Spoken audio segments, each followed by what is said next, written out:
You know, one of the advantages of being old is you get a chance to look back on what you've said. And what I've realised, I think, and I was a bit late to realise this, was that the work we were doing with online learning spaces in the end of the 90s, let alone the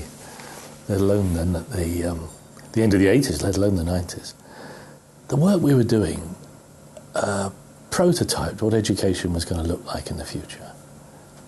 It was pretty damn clear that kids like to work with each other, that peer support and reaffirmation mattered, that exhibition and celebration were crucial, really.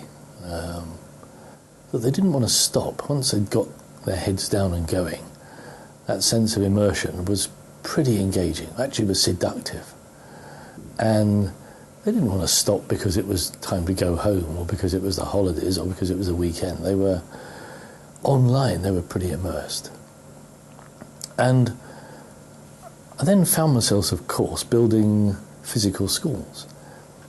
And what I found I was building were things that were 15 years down the track from what we'd been doing online. So the schools we were building, and you've seen the mantra of, third millennium schools, the rule of three. They've typically only got 3 walls, got no fewer than 3 points of focus. They're capable of having 3 teachers or more with their communities in them at once. And of course that was what we were finding online. There wasn't that 4th wall online. You could go anywhere.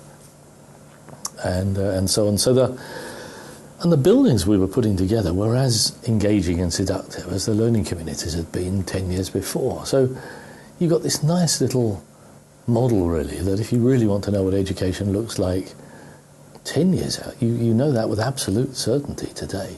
15 years out, you got some pretty good hunches. 25 years out,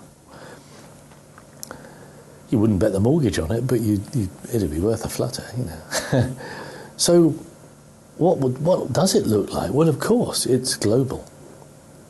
The thought you might have a national curriculum. I flew here on a I think it was a Qantas plane, Queensland and Northern Territories Air Service, but that's not a national carrier anymore. Belgium doesn't. I used to fly Sabina, and it was a Belgian airline. They'd give you beer and chocolates, because it was Belgian.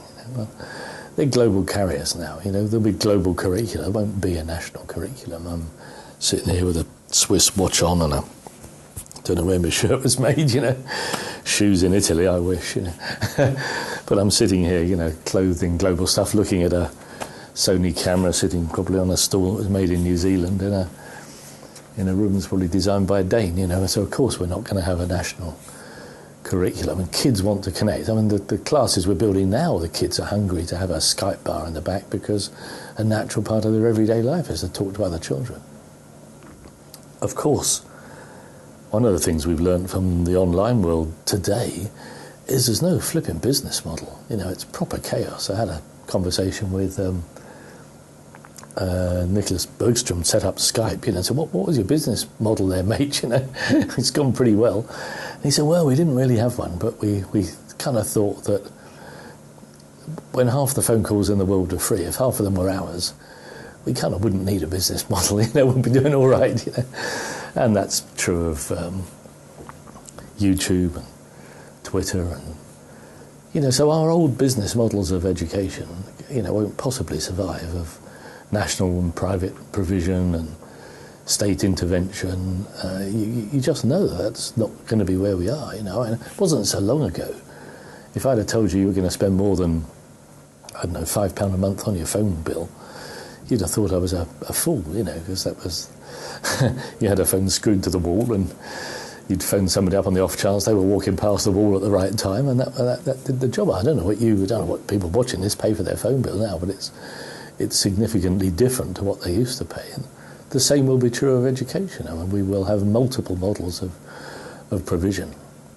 And you've seen in South America the way that those fully functioning farms are now, full of kids running an active farm and earning enough money to pay for their own education. So they've got the best school in the district and the best farm in the district, and they're learning to be the best farmers, and they're graduating, all with no money at all from that, actually with no money. So I'm building school in England with no capital at all, brand new school for 1,800 kids. There is no capital, there is no money. So all our assumptions about who provides for this and who pays for this will go. And one of the really interesting things, you look around New Zealand, there's not a company in New Zealand doesn't aspire to be a learning organisation. And they haven't got the foggiest idea how to do it. They all know how to do training. They've got a training manager, they've got a training budget. Probably still got a room full of video discs because they didn't want to throw them away, but they know how to do training. They haven't got the foggiest idea to how to do learning. So suddenly, the skills that we've got in our schools of making learning happen, not education. Education hasn't got a hope, but making learning happen are incredibly precious. Another thing we know with absolute certainty is that online you keep meeting surprises, that they're constantly astonished by, you think, blimey, I wasn't expecting that. Now, our education system is full of the exact opposite. It's full of kids sitting in the exam room thinking, I hope there's no surprises, and their teachers thinking, I hope I prepared them for every contingency. That prepares kids for nothing. It prepares them for a world of 1973. But the world coming thick and fast is a world that astonishes us.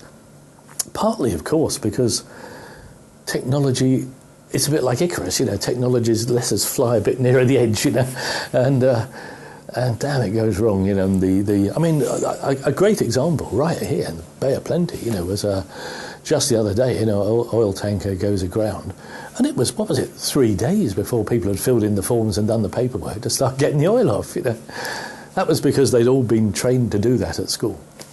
What they should have been trained to do was to cope with the unexpected, and so that the schools of the future will have to astonish kids. If they don't astonish children, the kids won't be able to astonish us back. If they don't astonish us back, we're trapped in a world just overwhelmed by the Egypts and the tsunamis and the catastrophes of the future. So it's really easy. Just look around at where we are online and say, there it is right in front of you on the screen. That's the school of tomorrow. And I don't mean, of course, that the school of tomorrow is going to be on a little screen like that, but I mean that the structures and strictures of education will be swept aside by the engagement and seduction and delight, passion, and astonishment of a new learning world. And if we don't do it, the kids won't wait for us. They'll just go somewhere else. They've got choices. And that's really important for New Zealand because, golly gosh, you go back 2 generations, this place was a flipping long way from anywhere. It's a mouse click away now. I regularly Skype into people here in Australia, all around the world. So, you have the option to do every online job on the planet from here, right now. You only need kids that are in this millennium. And a bit of ambition. It's not much to ask, is it, really?